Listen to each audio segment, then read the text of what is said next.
They say a man's home is his castle, but in the 21st century, a castle isn't made of stone and drawbridges.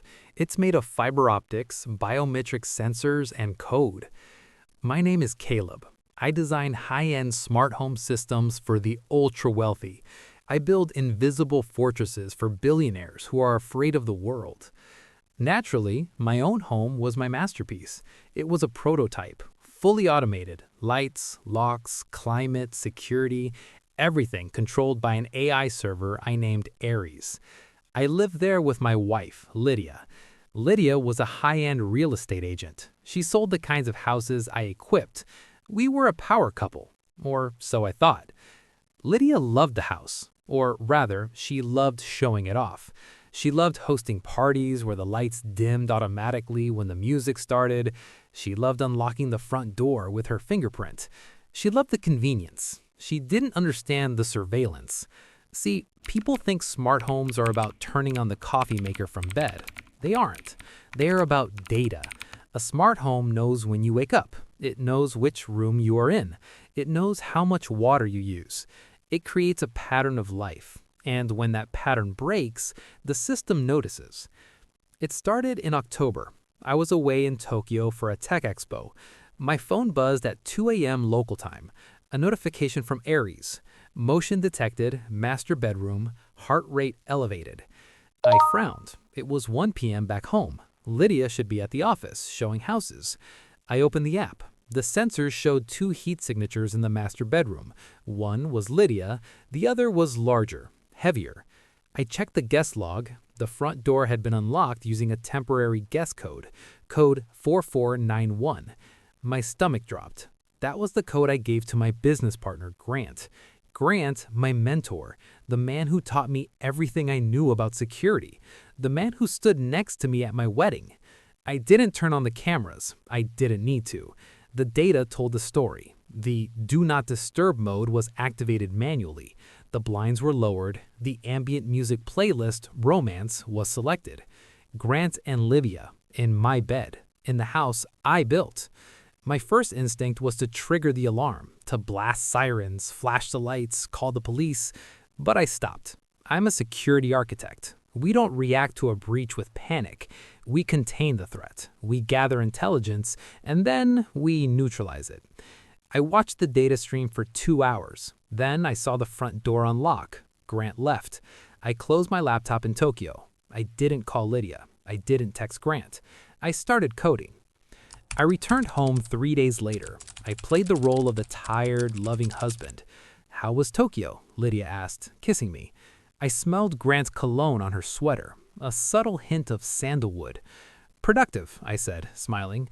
"I got some new ideas for the system." For the next 2 weeks, I was a ghost in my own house. I spent every night in the server room in the basement.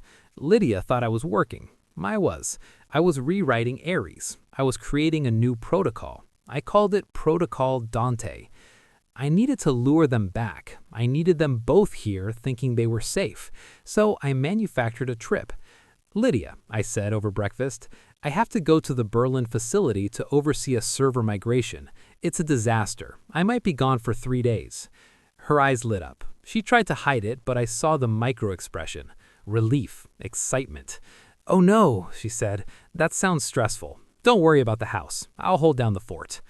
I packed my bag. I kissed her goodbye. I drove to the airport, but I didn't get on a plane.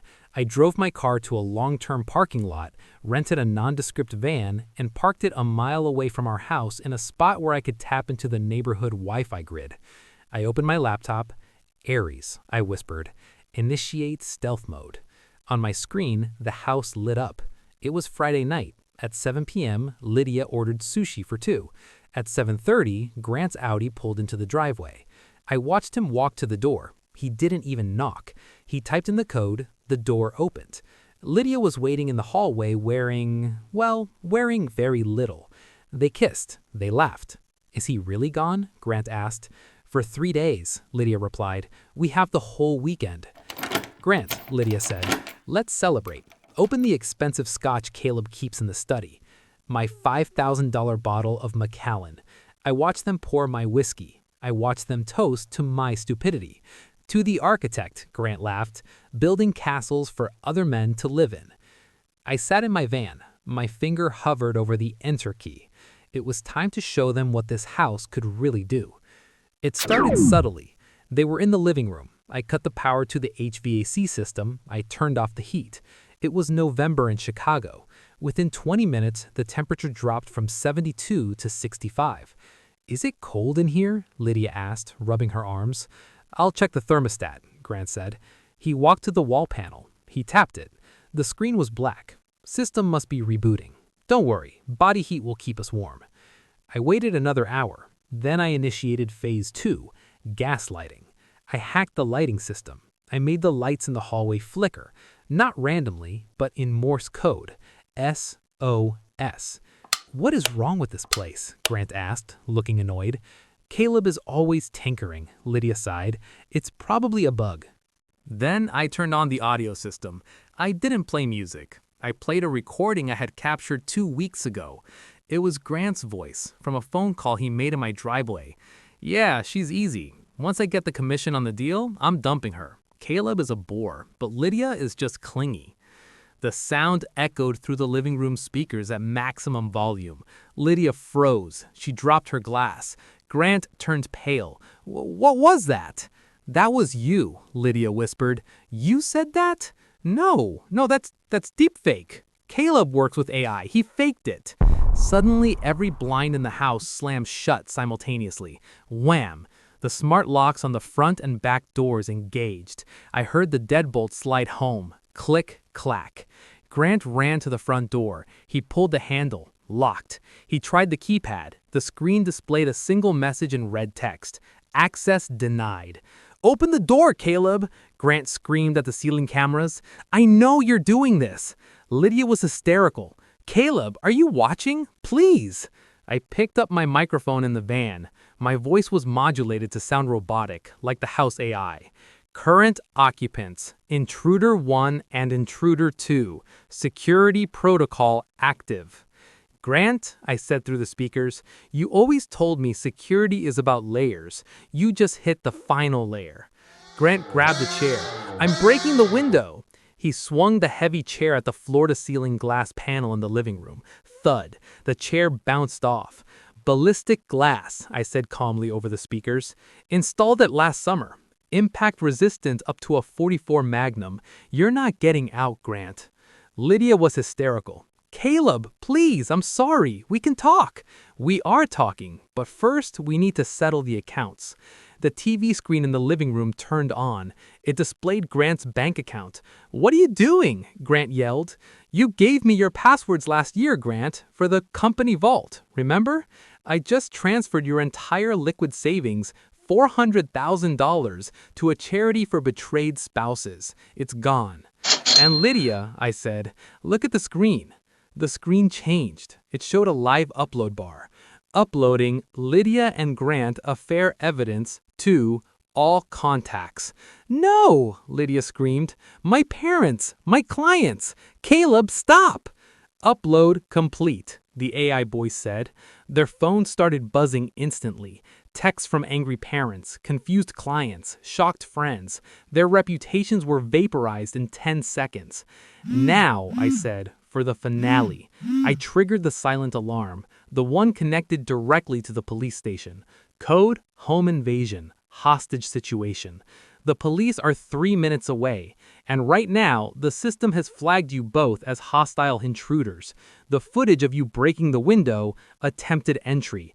The footage of you stealing my whiskey, theft. Grant looked at Lydia. "We have to hide." "Where?" Lydia sobbed. "The house sees everything." I watched on my monitor as the blue and red lights washed over the front lawn. The police broke down the door with a ram, the only thing strong enough to bypass my locks. They found Grant holding a chair and Lydia screaming. They were handcuffed on the floor of my living room. I drove my van back to the rental lot. I switched to my car. I drove to the house. I walked in as the police were dragging them out. I looked shocked. "Officer, what happened? I just got an alert in Berlin." "We caught these two breaking in, sir. They seem to know you." Grant looked at me wild-eyed. "He did this. He hacked the house." Grant? I asked, looking confused. Why are you in my house and with my wife? The officer looked at Grant with disgust. Save it for the judge, buddy. I didn't press charges for the break-in. I didn't have to. The reputational damage was done. Grant was fired by the board for unethical conduct and gross negligence. Lydia lost her real estate license after the scandal went public. I kept the house. I kept the dog. I reprogrammed Aries. Now when I walk in, the lights turn soft blue. The music plays jazz, and the door locks tight. Because the only thing safer than a fortress is a fortress you control. Thanks for watching. If you have a smart home, maybe check who has the admin password. Hit like if you enjoyed this tech revenge and subscribe for more stories. Protocol complete.